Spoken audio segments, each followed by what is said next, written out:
Alors, toujours dans les exemples, il y a plein d'exemples des équations différentielles linéaires d'ordre 2. Donc, si je dis par exemple un mouvement, un avion qui fait par exemple, voilà, il part d'un point x0 à l'instant t égale à 0, t0, et arrive à un instant t final, à un point x final, et il fait une courbe.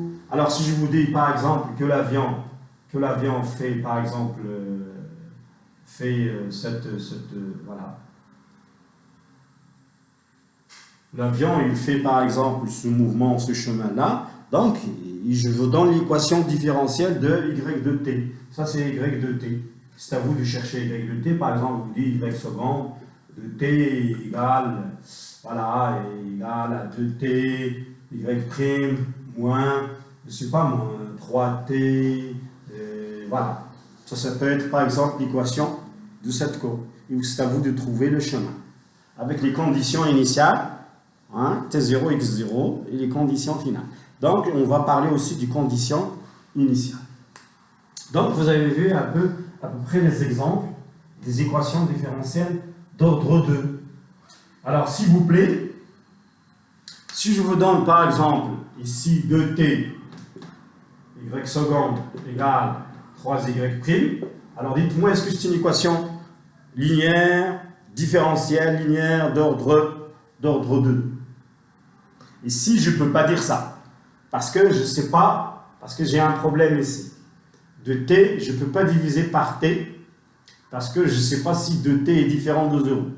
Si la fonction, je vous donne, je suis dans un domaine, si je suis dans un domaine R étoile, bien dans un domaine où la fonction de t est différente de 0, je peux diviser et je peux avoir la forme que je cherche. Donc faites attention s'il vous plaît. Hein. Ça aussi, ce n'est pas une équation, différentielle. Linéaire d'ordre 2, par exemple 3y égale à 2t plus 1 fois y' au carré plus 5. Ce n'est pas une équation différentielle linéaire, il n'est pas linéaire parce qu'il y a y' au carré.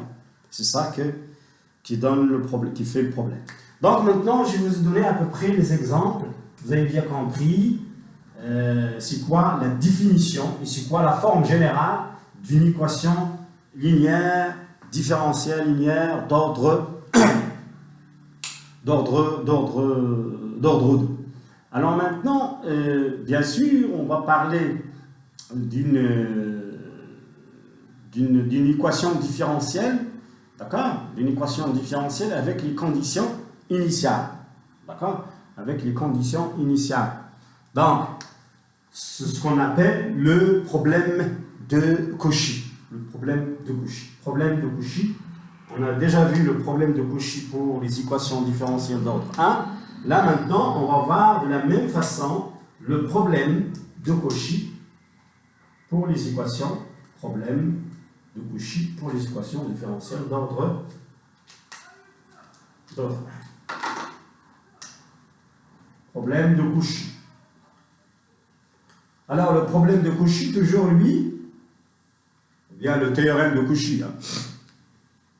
Le problème de Cauchy, il vient pour nous dire que une équation différentielle linéaire d'ordre 2, avec des conditions initiales, d'accord, avec des conditions initiales, il existe toujours.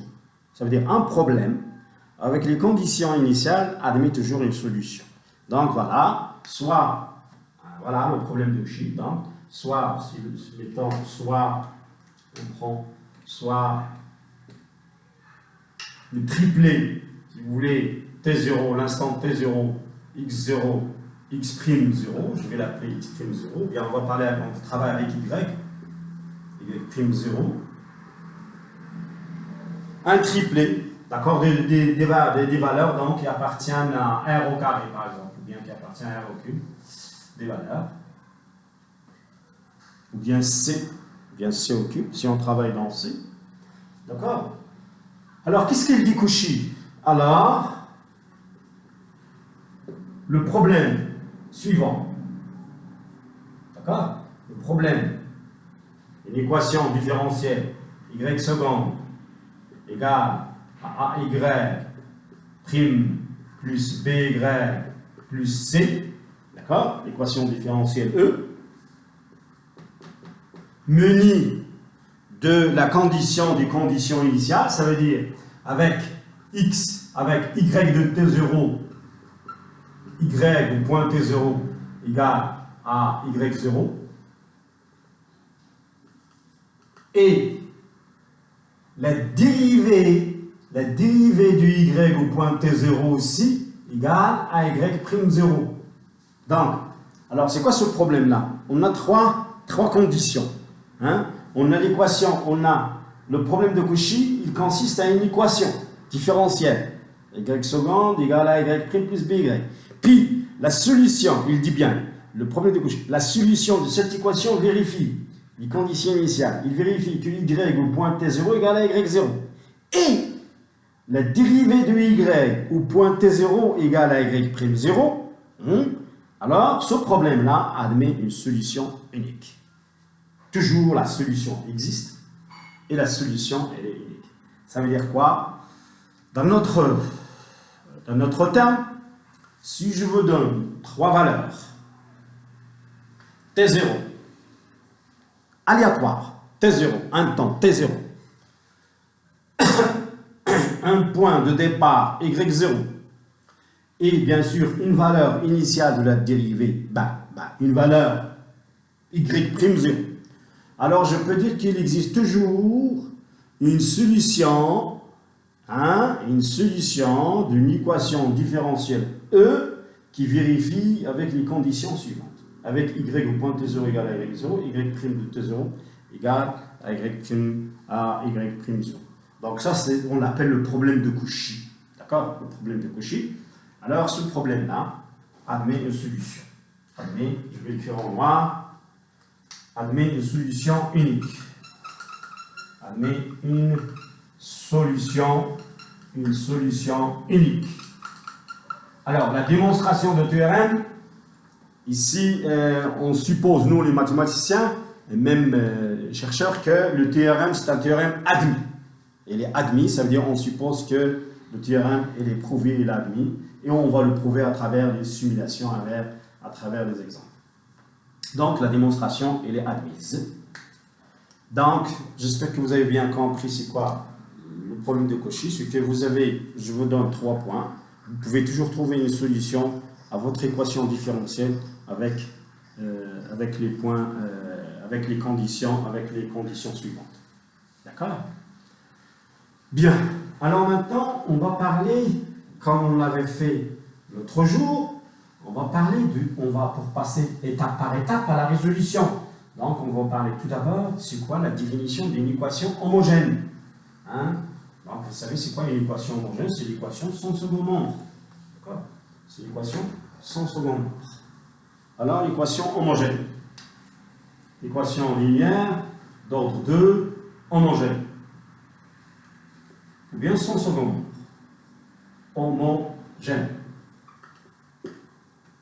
L'équation homogène. Bien, c'est très facile. Donc, l'équation homogène, il est toujours de cette forme. A, l'équation, on l'appelle E0. E0, parce qu'il est homogène sans second nombre. C'est l'équation qui vérifie, il n'y a pas de C. C est égal à 0, c'est-à-dire Y seconde égale à Y' plus P. Voilà. C'est toujours de cette forme. Ça, c'est l'équation homogène de l'équation plus C. Lorsqu'il y a plus C de T, on dit que l'équation est avec second nombre. Donc cette équation-là est appelée équation homogène,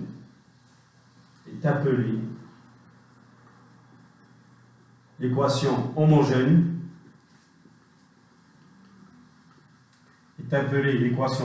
de quoi? De l'équation générale, de l'équation suivante. Y seconde égale à Y' plus BY plus C. Voilà. Ça, c'est l'équation avec second nombre, plus C. Et l'équation homogène de cette équation-là, c'est l'équation sans C. On retire le C. Donc, qu'est-ce qu'on va faire? Pour résoudre une équation différentielle, on va passer par 2 étapes. Comme on l'a fait. On va résoudre l'équation sans second nombre, sans C. hein, sans l'existence de C. Et après, on va trouver une solution qu'on va appeler solution homogène. Après, on va revenir pour trouver une solution particulière de l'équation avec second membre. Et on va faire la somme. D'accord? Alors maintenant, on va donner quelques propriétés de l'équation homogène. On va parler un peu des équations homogènes pour passer à la résolution. Alors, toujours dans le cadre des équations homogènes. Alors, il y a un théorème très important que je vais énoncer. Théorème dans le cadre des équations homogènes. Hein. Théorème. Qu'est-ce qu'il dit le théorème? Il dit ça. L'ensemble des équations, l'ensemble des solutions d'une équation homogène est un sous-espace vectoriel de l'ensemble de toutes les fonctions continues, continuellement, deux fois continuellement dérivables. Ça veut dire que une équation homogène, il admet une infinité de solutions. Il admet une infinité de solutions. Quand est-ce que la solution devient unique? C'est lorsqu'on va lui donner, hein, bien sûr, les conditions initiales. Donc l'ensemble des équations, des solutions d'équations homogènes est un sous-espace vectoriel de l'ensemble des fonctions deux fois dérivables. Donc regardez, donc si j'appelle donc S0, je l'appelle l'ensemble des solutions des Y0 qui appartient bien sûr à C2 qui vérifie l'équation telle que Y0 seconde égale à Y0' plus BY', 0. Hein, l'ensemble des solutions de cette équation, son second membre, hein, est un sous-espace vectoriel de quoi? De tout de l'ensemble de C2IK. Parce que l'ensemble des fonctions C2IK, ça c'est l'ensemble des fonctions deux fois dérivables. Cet ensemble-là, c'est un espace vectoriel, c'est très facile de le vérifier. Donc lui, le S0, l'ensemble des solutions, est un sous-espace vectoriel. On va le démontrer. C'est un sous-espace vectoriel. Alors je vais le démontrer en passant à la vidéo 3.